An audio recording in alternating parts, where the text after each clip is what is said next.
Hi, good afternoon. My name is Benita Vickery. I'm a real estate agent here in Clarksville, Tennessee with Century 21. This is my third full year. I started in December of 2017, but I wanted to kind of give a quick, I guess, what am I doing? A quick little essay video in regards to kind of my definition of leadership. And anyway, so here you go. The very first thing that comes to mind with leadership is many times it's got to be earned. So leadership is the type of thing you may be placed in that position, or for me, I feel like leadership is earned, and you've got to want the part to be the part, and it's many times just kind of going above and beyond and doing the things that others don't want to do, and just getting the job done, and then just kind of moving from there. And so anyway, so that's kind of like my definition, just being a leader, just being the one out front, being the one to get it done. The next thing too, gosh, why would I want to be a part of this? I just feel like networking. I've done many things. I've had many hats, all throughout my life, and I just feel like that has been the foundation of my networking through all the different venues that I have worked and civic things that I've done outside that I don't, you don't get paid for, but all that has helped in so many different ways is the networking. And I just feel like that being a part of this would be a great thing to network and to get to know other people. And I mean, it's just one big, network here, and it's just kind of how things get done. And anyway, so there's a little bit about that. What personal traits do I possess? And I, I'm not one for toot my own horn. So this is kind of a little, just I guess kind of not really hard, but I see in myself is I'm a go-getter. I don't quit, and it's that find a way, make a way kind of person, and or the the little engine that could, and just you just keep going and keep going and keep going and keep going.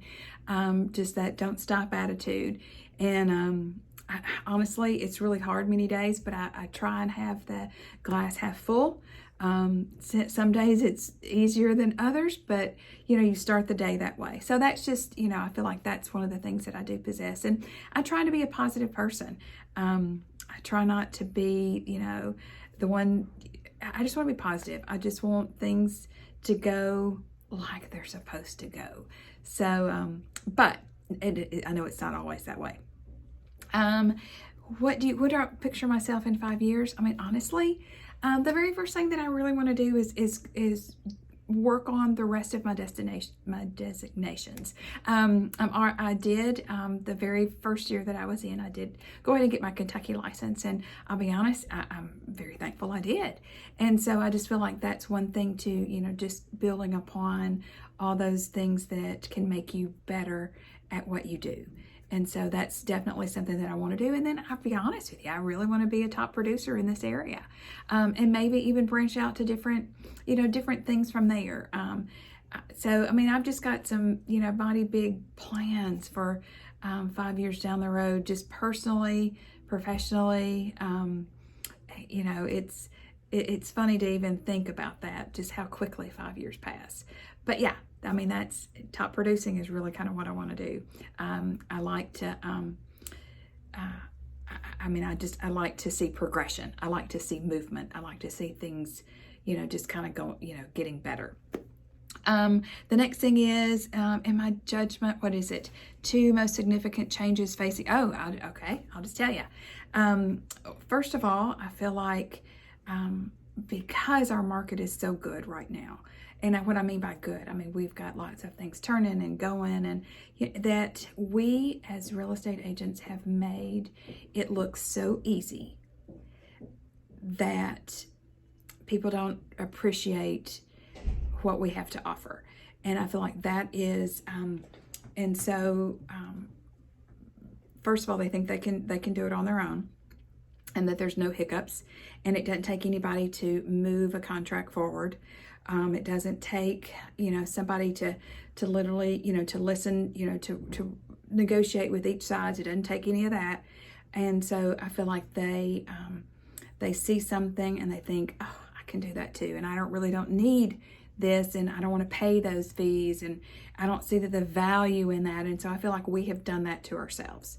So that's one thing. The second thing is, and I think this has to do with our market in general, but I'll be honest with you, I did not come from a military background. So VA and the VA benefits were something new to me. And so this is kind of where this is coming from. I was always taught, you have money to put down on a home. You have saved your money to put money down, whether that be closing costs, whether that be, your 3.5%, whether that 10%, 20% down, that you had money to go toward a purchase. So I do feel like, again, that we've made things look just so easy that where for buyers as well, that you don't need any money. You don't, it's just come on in, sellers pay for everything. Well, guess what? I mean, they don't have to. And so when they don't have to, that might mean you might need to put some money, earnest money down. You might need to put some other, you might need some money. You might want it to be, don't be house, what is it? House rich and money poor. I mean, you want to be able to afford your house and to do things for your house. And so I do feel like that is one thing, especially for this market, that buyers really need to know that that money, saving money is a big deal. So let's see, was there anything else that I'm missing here? And then it says, explain why I feel that they're the most significant. And what would I do what would I do to correct any of this? I guess that's the next little, making sure I've hit all my little notes here. On the seller side, I do think it's important that they, and when I say they, sellers know what you bring to the table, what value you bring. These are the things that I do for you for this money. And it's not just, I need you to pay this fee. And just so that they know that, okay, I'll give you for instance. So let's just say, we've got multi-offers here, it's keeping those, that together. So it does move forward, and making sure you've met, guidelines, and it's just all the necessary things, from here to here and that you're just you're letting them know everything that's happening, and what you're worth, basically. And it's just important that we let them know that. The buyers, I just feel like that is something, I'm going to even go back to high school, that if somehow we could, as an industry, because I think it starts in high school, and even though you've got people going on to college, these children need to know money management, and it needs to start somewhere, because it's not starting, and I hate to say it, but it's not starting at home. So if it's not going to start at home, then maybe we need to look to schools. Let's look to schools that, just to teach them the value of money and the value of saving money, and then what that does when you've saved money instead of, and I can just be honest with you, we've got 3 kids and all 3 are different, or I've got one that is such a money saver that he doesn't want to, it's just incredible, he doesn't want to spend any money. Then I've got one that, can't keep $1. And then we've got another one that's just now like, oh my goodness, I get it. So, so I'm not just criticizing all parents, but I'm just saying it's got to start somewhere. And with all the student loans and all these other things, we've got to start somewhere. And maybe it is going back to high school and really working with our schools, because they're going to be our buyers in our future. So, okay, I hope I've hit every little note there. And anyway, I look forward to hearing from everybody. Thanks so much. Have a great day.